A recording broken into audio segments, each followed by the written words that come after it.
Bonjour à tous, c'est Thibaut de la société DM Trading. Alors, comme tous les week-ends, on se retrouve pour notre mini-série sur les plans de trading pour le marché français et le marché américain. Pour le coup, il y a pas mal de plans sur le marché européen, donc on va se concentrer sur ça. Vous m'excuserez, j'ai pas la caméra, je suis en déplacement, je suis sur mon ordinateur portable, donc c'est pas les meilleures conditions pour vous faire cette vidéo, mais je tenais quand même à vous la faire et à vous proposer les plans de la semaine prochaine et puis faire un état des lieux des plans de la semaine passée. Donc on va commencer par les plans de la semaine passée et les semaines d'avant. Donc il y a 2 semaines, je vous avais conseillé SES Imago Tag, un achat à 155,80 avec un stop maximum à 148,20. Donc aujourd'hui, ça se comporte bien. Pour ceux qui sont rentrés, vous êtes en position gagnante et pour ceux qui ne sont pas rentrés, je repropose potentiellement un mini achat à 168,80 avec un stop loss maximum à 161,40.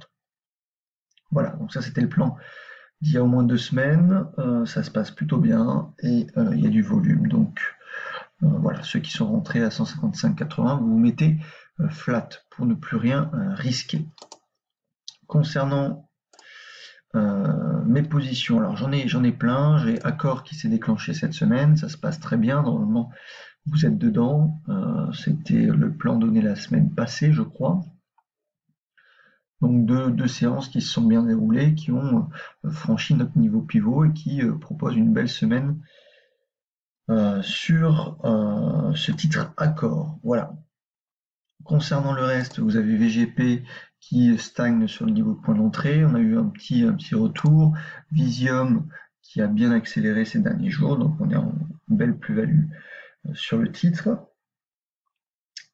Semapa, je ne sais pas si vous l'avez donné, mais je l'avais donné en coaching, donc je suis en plus-value là-dessus aussi. Addian, ça se passe très bien, on a eu un pullback et ça repart. Et puis, vous avez Dassault qui a corrigé assez violemment hier, sans trop de volume non plus, donc ça reste correct à surveiller. Normalement, vous avez de l'avance puisqu'on est rentré sur les 38,50. Ok. Ubisoft qui corrige également un petit peu, à voir, c'est les scénarios mensuels, donc ceux-là, on essaye vraiment de les tenir. Petite parenthèse, je suis rentré également sur Française de l'énergie, ça se passe plutôt bien. Belle bougie hier, belle accélération, on verra la semaine prochaine. C'était un scénario hebdo, mais que j'avais donné, ou que j'avais pas donné dans la vidéo YouTube, pardon, qu'on avait vu en interne avec les clients. Voilà. Je vous propose maintenant d'aller voir les scénarios pour la semaine prochaine. Alors, la semaine dernière, j'avais donné Katana et Solution 30. Katana qui n'ont rien déclenché puisqu'on a glissé à la baisse sous le niveau pivot, donc pas déclenché. Et Solution 30, pareil, qui n'a pas déclenché son niveau pivot et qui latéralise un petit peu plus. Donc on va y revenir. Sodexo, pareil, n'a pas déclenché le niveau pivot. Donc je crois que c'était les 3 plans hebdomadaires que je vous avais donné la semaine passée qu'il fallait surveiller. Donc on va regarder ça. Aucun ne s'est déclenché cette semaine, mais par contre vous allez voir que pour chacun des plans, la contraction de volatilité s'est poursuivie. On a eu vraiment une contraction supplémentaire et ça c'est très bon signe pour les prochaines séances. Donc on commence. Un premier titre que je surveille, Elis. Alors la contraction de volatilité est pas tellement présente, on la voit un petit peu ici, on est sur une grosse latéralisation et pourquoi pas, quand on va rattraper la moyenne mobile 10 hebdomadaire ici, un trade en dépassement des 17-13 avec un stop loss maximum à 16,79. C'est pas mon plan favori, mais je trouve que la latéralisation,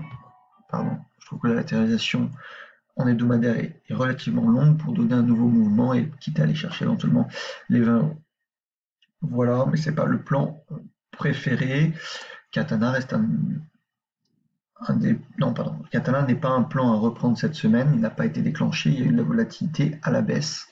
Donc on attendra un nouveau scénario, soit hebdo, soit mensuel, mais ce ne sera pas pour cette semaine. Sodexo, c'est un plan que j'adore. Vous le voyez, on latéralise avec une faible volatilité depuis 3 semaines. Donc le plan que je veux vous proposer cette semaine, c'est un achat au-delà des 102,40 avec un stop loss à 101,10. On a un stop loss qui est relativement court, 1,17%. Et on vise à minima les 105. Ok, voilà pour Sodexo, un très joli plan pour la semaine prochaine. Un autre plan que j'affectionne beaucoup, c'est Schneider Electric. On est sur une latéralisation de 3 semaines. On a des clôtures ici avec des mèches basses qui se font au même niveau. Donc ça nous indique tout naturellement que les institutionnels accumulent sur un prix bien précis et ça nous indique qu'on a une figure d'absorption, qu'on absorbe les vendeurs avec ces creux de plus en plus haut sous ce niveau de résistance. Et donc le niveau d'achat que je vais vous proposer, c'est un niveau à 165,90 avec un stop loss à 162,32. Ok. Avec un stop loss qui est de 2,16%, ce qui est ridicule si on a un mouvement qui venait à se déclencher. Voilà un très beau plan que je vous propose. Un autre que j'aime bien, c'est Colruyt, donc cassure des 31,25. Donc ça fait quelques semaines, là, on a amorcé avec du gros volume une dynamique, retournement de tendance, dynamique, et ça fait quelques semaines qu'il n'y a pas de volatilité. Donc pourquoi pas essayer de rechercher un achat en cassure des 31,25 avec un stop loss maximum à 30,78. Voilà. Cette semaine, je vous le disais, il y a quand même beaucoup de plans. Et en voici un nouveau avec Solution 30 qu'on avait repéré la semaine passée, qui était sur une correction de 3 semaines. On est aujourd'hui sur une correction de 4 semaines avec une contraction de la volatilité encore plus importante que la semaine dernière. Donc je vous propose, avec très peu de volume, vous voyez les volumes ont disparu. Donc il n'y a plus d'offres. Qui dit plus d'offres, toujours autant de demandes, scénario explosif. Un achat au-delà des 3,92 € avec un stop loss à 2,93.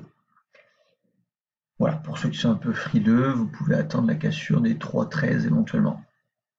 Mais on est sur une belle latéralisation sans volume et donc ça devrait être explosif. C'était le scénario de la semaine dernière qui se poursuit et qui devient de plus en plus joli.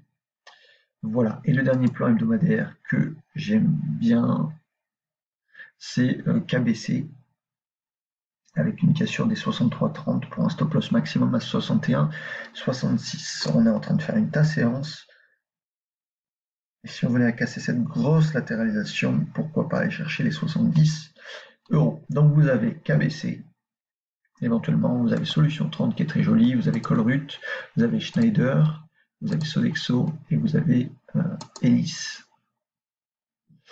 Si je dis pas de bêtises, voyons voir NJ. Bon, après j'ai quelques autres plans qui m'intéressent, mais on ne peut pas tout donner ici. Il y a vraiment déjà du choix pour cette semaine. La semaine dernière, il n'y avait quasiment rien à faire en plan hebdomadaire. Et là, cette semaine, il y a beaucoup de choses. Donc c'est cool. Ça va nous permettre de rentrer en position sur pas mal d'actifs. Donc vous êtes normalement rentré sur Accor, ça se passe bien. Vous avez toujours du Dassault, du Adyen. On surveille toujours ADP en mensuel, on surveille toujours Wendel en mensuel, on surveille toujours plusieurs actifs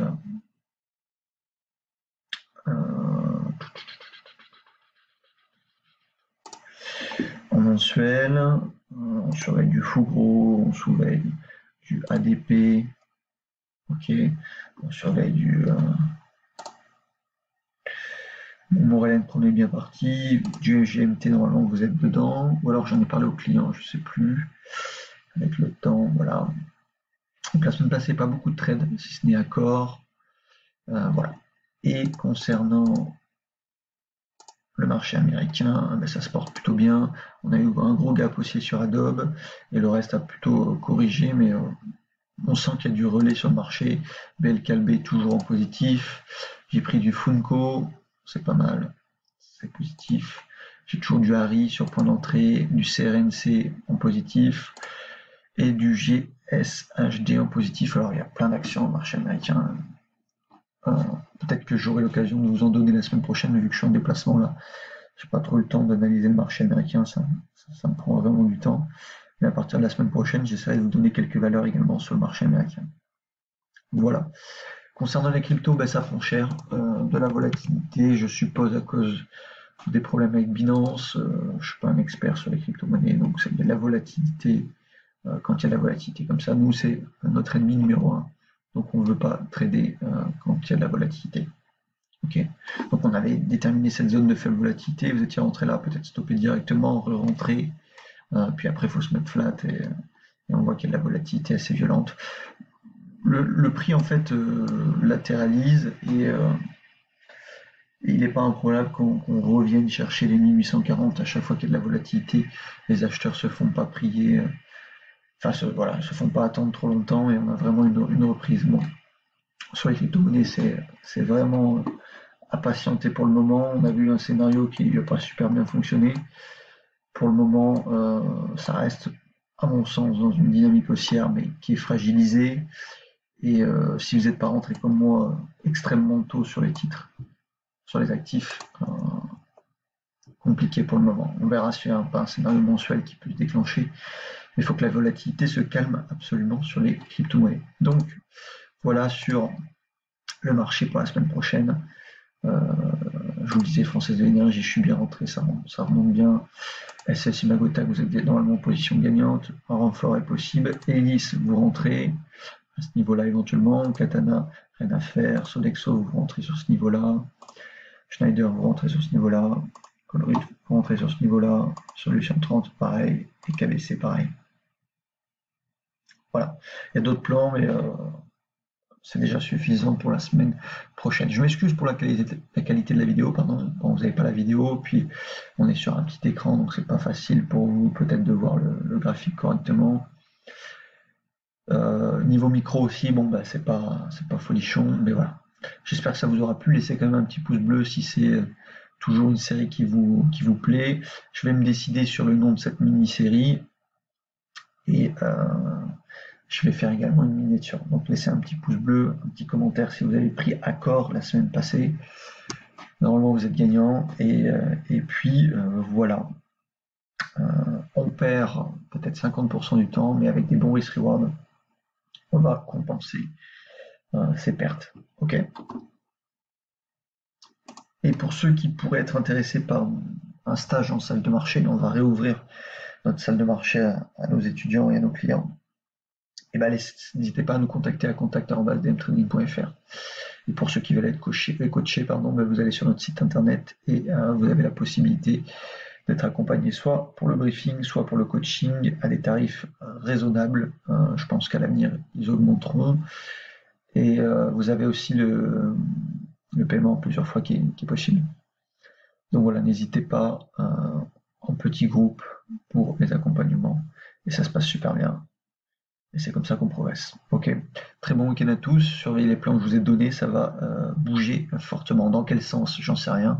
Je vous donne des plans pour les trader à la hausse, mais moi ce que j'identifie, c'est une faible volatilité, donc un marché qui va bouger. Après, à savoir dans quel sens, c'est lui qui va décider. Très bon week-end à tous, profitez bien et à la semaine prochaine. Salut, ciao, ciao.